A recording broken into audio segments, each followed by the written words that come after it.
আর তার মধ্যে একটা ভয় কাজ করবে। এই আয়াতের ব্যাখ্যা করতে গিয়ে মুফতি শফি রহমতুল্লাহ আলাই পাকিস্তানের, তিনি বলেন, ও দুনিয়ার বক্তা সাহেবরা, তোমরা যারা জনগণের সামনে বয়ান করো, তোমরা কিন্তু কেউ মুসা নবীর মতো দামি না, আর শ্রোতারাও কিন্তু ফেরাউনের মতো খারাপ না। আল্লাহ জানে ফেরাউন জীবনে কালেমা পড়বে না, তো আল্লাহ তো বলা দরকার ছিল ফেরাউনের জনমের মতো সাইজ করবা। আমার মালিকের নিজাম ভিন্ন, নরম ভাষায় আগাও, নরম কথাগুলো, নরম জিনিসগুলো কঠিন কঠিন জায়গায় চলে যায়। পানি বড় সফট, এজন্য কোনো জায়গায় আটকায় না, জায়গায় জায়গায় ফাঁকে ফাঁকে ঢুকে যায়। নরম কথাগুলো মানুষের হৃদয়ের ভেতরে ঢুকে যায়, আর চোখ থেকে পানি বের হয়। এজন্যই তো আল্লাহর ভয়ের কথা নরম, জান্নাত ও জাহান্নামের বয়ান নরম। এই বয়ানগুলো করলেই কেমন যেন ঠান্ডা আওয়াজে মানুষের হৃদয় কেড়ে নেয়, চোখে পানি আসে, কান্না করে। বড় কঠিন হালাত। মুফতি শফি রহমতুল্লাহ আলাইহি বলেন, এই শ্রোতা তুমি যে বয়ান করো, তুমি তো মুসা নবীর মতো বক্তা না, শ্রোতারাও কিন্তু ফেরাউনের মতো খারাপ না। অতএব আল্লাহ যদি ফেরাউনের সাথে নরম ভাবে বয়ান করতে বলেন, তুমি গরম বলবা কেন? এই শ্রোতা তো আমার গোলাম না, আমার মুরিদ না। কিন্তু এই শ্রোতারা যে আমাকে ভালোবাসে আসছেন, এরা আওয়ামী লীগ করে, বিএনপি করে, কত লাইনে দৌড়ায়, টাকার আশায় আসে নাই, খাওয়ার জন্য আসে নাই, একমাত্র দ্বীনের মহব্বতে আসছেন। অতএব এদেরকে আপনায় নাও, বুকে লাগাও, এমন ব্যবহার দেও জানো প্রত্যেকটা মানুষ তোমার দিকে আগায় যায়, এক সময় হেদায়েতের দরজা পেয়ে যাবে, এক সময় হেদায়েতের রাস্তা পেয়ে যাবে। বড় কঠিন হালাত। আল্লাহ তাআলা যে আয়াত আমি পড়েছি, আল্লাহ বলেন, ইয়া আইয়ুহাল্লাযীনা আমানুত্তাকুল্লাহ, দুনিয়ার মুমিন তোমরা আল্লাহকে ভয় করো। আমি হাফিজুর রহমান আপনাদের সন্তানের মতো, কারো ভাইয়ের মতো বুঝাবার জন্য বলি, এই ছোট বয়সে তুফান তো কম যায় নাই জীবনটার উপরে। আল্লাহ টিকায় রাখছেন এখনো আপনাদের দোয়া, মা বাবার দোয়া, উলামায়ে কেরামের নেক নজর।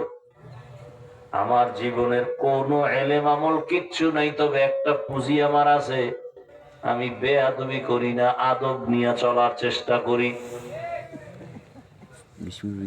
আমি যদি কোনো মুরব্বীর সাথে একসাথে হাঁটি, দিনের বেলা বা রাতের বেলা হোক, যখন দেখি মুরব্বীর ছায়া পড়ছে শরীরে, ওই ছায়ার মধ্যেও যেন আমার পাও না লাগে, এতটুকু খেয়াল করে হাঁটি।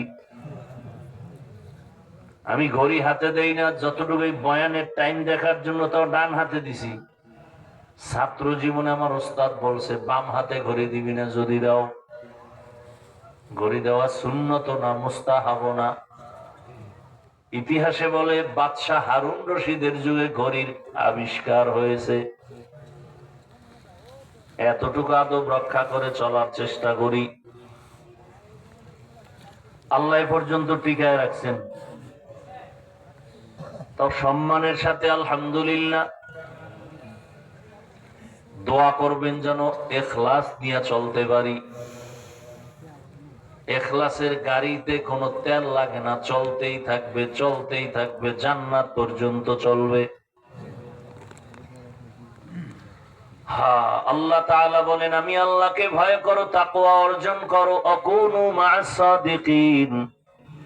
জমিনে কিছু আল্লাহর প্রিয় বান্দা আছে, তাদের বন্ধু হইয়া থাকো। রহমতের নবী বলেন, মান তাশাব্বাহা বিকওমিন ফাহুয়া মিনহুম।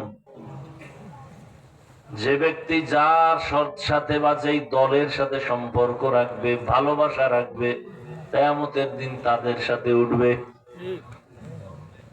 আপনার আমার উঠা বসা, চলাফেরা, ভালোবাসা যদি আব্রাহাম লিঙ্কনের আদর্শের সাথে থাকে, তাহলে হাসরের ময়দানে তার সাথে উঠতে হবে।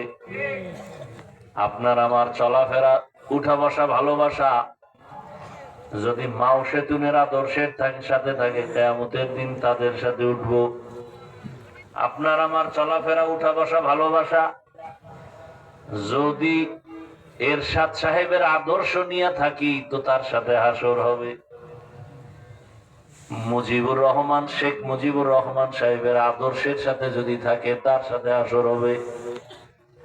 জিয়াউর রহমান সাহেবের আদর্শের সৈনিক হইয়া যদি চলি, তার সাথে হাসর হবে। আর যদি বলেন আমি রসুলের সৈনিক, আমি কোরআনের সৈনিক, আমি মুসলমান, তাহলে গ্যারান্টি যদিও দেওয়া যাবে না, তবে আশা করা যায় ইসলামের ধারক বাহক নবী রসুল ওলামাদের সাথে হাসর হবে। কিভাবে বুঝেন আমার কথা? হ্যাঁ, বুঝেন। বয়ান সবাই জানেন, শুধু বুঝের অভাব, এজন্য ঝামেলা। বুঝ ঠিক নেই, এজন্য এক আল্লাহর গোলাম হইয়াও নীতি আদর্শ এক নেই। আমার দাড়ি আছে, আপনার দাড়ি নেই, অথচ আপনিও মুসলমান, আমিও মুসলমান। আপনার আল্লাহ আমার আল্লাহ এক, নবী এক, কোরআন এক, কাবা এক, ধর্ম এক, কালেমা এক, বিদায় বেলা কাফনের সংখ্যা এক, আপনার আমার 3 কাফন, মা বোনের 5 কাফন, কালারও এক নাকি আলাদা? কালার একটু আলাদা হবে। আমাদের হুজুরদের কাফনের কালার একরকম, আপনাদেরটা আর এক রকম। দেখেননি বাংলাদেশে কালার নিয়েও ঝগড়া, কে সাদা টুপি, কে কালো টুপি, কে সবুজ টুপি, যত ঝামেলা সব এই সোনার বাংলায়। কার যে বদ নজর লাগছে এটাই বুঝি না। মক্কা মদিনায় ঘুরে আসলাম, সারা দুনিয়ার সব লাইনের মানুষ সেখানে হাজী সাহেব হজ করতে আসে। কেউ দেখলাম বাইতুল্লাহ দিয়ে পাও 2টা সোজা করে নাক টানে আর ঘুমায়। একামত যখন হয়েছে আর অজু লাগে না, দিল ঠিক সব ঠিক, নামাজে দাঁড়ায় গেছে। আবার দেখলাম কেউ হাত 2টা পেছনে এভাবে ভর করে, পাও 2টা সোজা করে, মাঝখানে মাটিতে কোরআন ফালাইয়া এরপরে পড়তেছে। আবার দেখলাম কেউ বুকের উপরে হাত পাতে, কেউ নাভির নিচে, কেউ সাইডে দিয়ে খাড়ায় গেছে। আবার রসুলের রওজায় ঢুকে দেখলাম একদল আল্লাহর বান্দা সেজদা দেওয়ার সময় একটা কি যেন পকেট থেকে একটা টুকরা বের করে কপালের নিচে দেয়। আমার প্রবাসী বাঙালি ওগো জিজ্ঞাসা করলাম, কি রে এরা কি করে? বলে এরাদের আকীদা হলো দুনিয়া ইবলিস নাপাক করছে সেজদা দিয়া, এই জন্য ওরা জমিনে কপাল দেয় না, একটা ছোট পাতলা কাঠের অংশ পকেটে রাখে, ওটার উপরে সেজদা দেয়। এই যে এত বেলাইনের লাইনের মানুষ, শুনছেন কোন বছর কিলাকিলি কইরা 2-4টা মরে গেছে? এই গজব আঙ্গ দেশে কেন? নাভির নিচে হাত বাঁধে কেন? বুকওয়ালাদের মাথা গরম।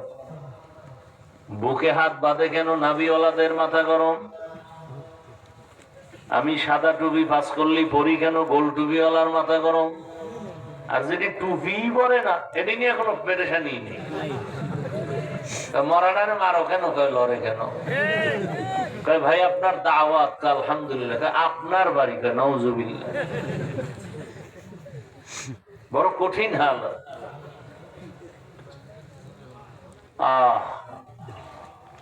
আমি হাফিজুর রহমানের দ্বারা যদি শরীয়তের কোন লঙ্ঘন কিছু হয়, তাহলে আমাকে বাধা দেওয়া আপনার জন্য ওয়াজিব। আর যদি দেখেন হাফিজের দ্বারা শরীয়ত লঙ্ঘন হয় না, তাহলে আমার বিরুদ্ধে আপনি পাবলিকের কাছে ডাইরেক্ট আর ইশারায় কিছু বলেন, কবিরা গুনাহ করবেন আপনি, কবিরা গুনাহ, কোন সন্দেহ নাই।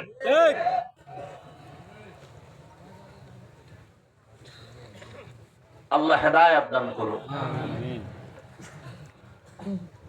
নবীজি বলেন, যে ব্যক্তি যার সাথে, যেই দলের সাথে, কওমের সাথে সম্পর্ক থাকবে, কিয়ামতের দিন তার সাথে হাসর হবে। এটাকে আমরা বাংলা ভাষা একটা কবিতার মতো, ছন্দের মতো বলে, যার সাথে যার মোহাব্বত, জানেননি এটা?